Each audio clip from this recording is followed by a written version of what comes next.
វីដេអូមួយនេះគឺសម្រាប់ប៉ាម៉ាក់ដែលមានកូនអាយុ4ឆ្នាំតើការអភិវឌ្ឍខួរក្បាលរបស់កូនអាយុ4ឆ្នាំតើត្រូវគាត់ចេះអីខ្លះអញ្ចឹង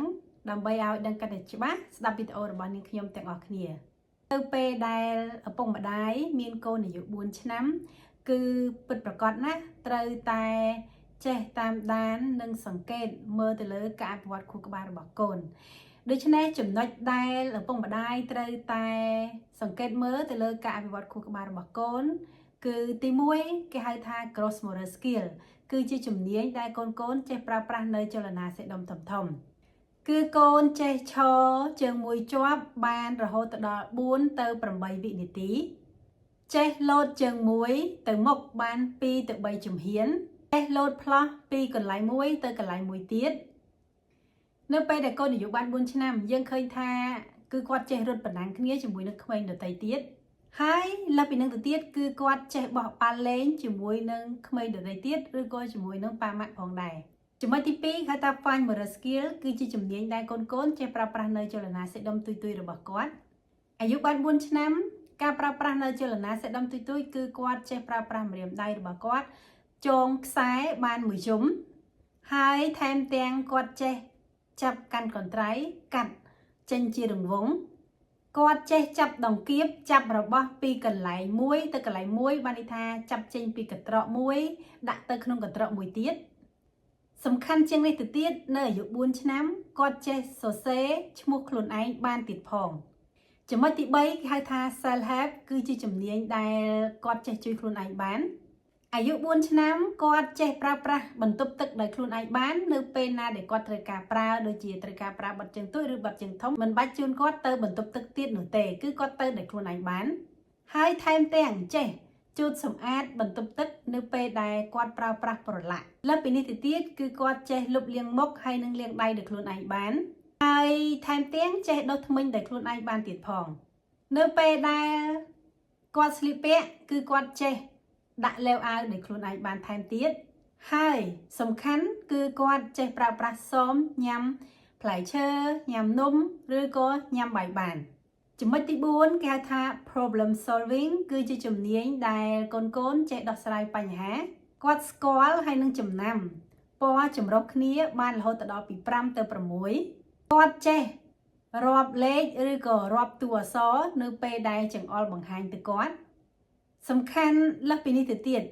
គាត់ចេះអានស្លាកសញ្ញាឬក៏ប៉ាណូ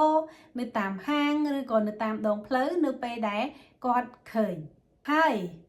មិនត្រឹមតែប៉ុណ្្នឹងទេគឺគាត់ចេះប្រៀបធៀបឬក៏ប្រើប្រាស់នៅសុភាសិតផងដែរឧទាហរណ៍គឺគាត់ចេះប្រៀបធៀបថាមនុស្សស្រីនិងមនុស្សប្រុសទូចធំវែងខ្លីលក្ខនឹងលក្ខចំណុចទី5គេហៅថា social and emotional គឺតាក់ទងជាមួយនឹងសង្គមហើយនឹងអារម្មណ៍នៅអាយុ4ឆ្នាំគឺគាត់ចាប់ផ្ដើមចេះកុហកចេះភូតផលហើយមិនត្រឹមតែចេះភូតផលថែមទាំងខ្លាចគេភូតឬក៏កុហកខ្លួនឯងថែមទៀតផងហើយគាត់ចេះរាប់អានមិត្តភ័ក្តិនៅពេលដែលគាត់ទៅសាលារៀនតែភាគច្រើននៅពេលដែលកូនចេញពីសាលារៀនឬក៏បងប្អូនប៉ាម៉ាក់យាយតាតែងសួរថាពេលកូនទៅសាលារៀនកូនមានមិត្តភ័ក្តិអត់គឺគាត់មានហើយគាត់នឹងប្រាប់ថាមានហើយគាត់រៀបរាប់ឈ្មោះថាគាត់មានមិត្តភ័ក្តិប្រមាណអ្នកហើយមានឈ្មោះអីខ្លះនៅពេលដែលគាត់មិនសប្បាយចិត្តគឺគាត់តែងតែបង្ហាញពីភាពសោកសៅឬក៏ភាពខឹងសម្បារឬក៏អាក់អន់ចិត្តលើសពីនេះទៅទៀតគាត់ចេះចូលលេងជាក្រុមជាមួយនឹងក្មេងដទៃទៀតឬក៏ជាមួយទៅនឹងអ្នកដែលគាត់ស្គាល់ចំណុចទី6គេហៅថា receptive languages គឺជាជំនាញដែលកូនយល់អំពីភាសានិយាយនៅពេលដែលកូនអាយុ4ឆ្នាំតាក់ទងជាមួយនឹងការយល់អំពីភាសានិយាយគឺគាត់តែងតែចេះចង្អុលបង្ហាញប្រាប់ពីវត្ថុដែលមានសភាពដូចគ្នាឬក៏សភាពខុសគ្នាគាត់ចេះដាក់ឈ្មោះឬក៏គាត់ចេះហៅឈ្មោះវត្ថុមួយដែលកំពុងតែធ្វើសកម្មភាពឧទាហរណ៍គាត់ឃើញឆ្កែហែលទឹកគាត់ថាឆ្កែវាកំពុងតែហែលទឹកសំខាន់ជាងនេះទៅទៀតនៅអាយុ4ឆ្នាំគឺគាត់យល់អំពី adjective យល់អំពីគុណនាមហើយដូចជាពាក្យវែងពាក្យខ្លីដូចជាស្ដើងឬក៏ក្រាស់លក្ខនឹងលក្ខអញ្ចឹងអាយុ4ឆ្នាំគាត់យល់ហើយតកតងជាមួយនឹងគុណនាមចំណុចទី